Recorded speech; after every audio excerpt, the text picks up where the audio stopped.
ত্রয়োদশ জাতীয় সংসদ নির্বাচনে নির্বাচন কমিশনের নিজস্ব কর্মকর্তাদের রিটার্নিং কর্মকর্তা বাড়ানোর জোর দাবি জানিয়েছে বিএনপি।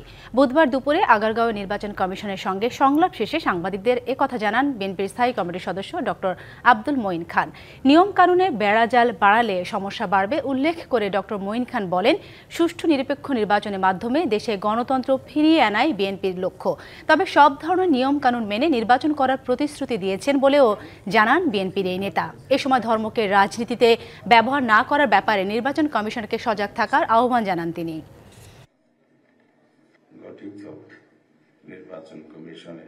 যদি সুষ্ঠু নিরপেক্ষ নির্বাচনের মাধ্যমে আমি যদি নির্বাচনে মানুষ আমাকে ভোট না দেয়, আমি তো জোর করে ভোট নিয়ে করতে পারবো। লজ্জাজনক বিষয় তার কিছু হতে পারে না। কাজেই আমরা চাই আপনাদের সব রকমের সহযোগিতা করবো, কিন্তু আপনারা শক্ত থাকেন, আপনারা সিদ্ধান্তগুলো নেন। You have the power and the authority. সরকার দিয়েছে, সংবিধান আপনাদের সেই অথরিটি দিয়েছে।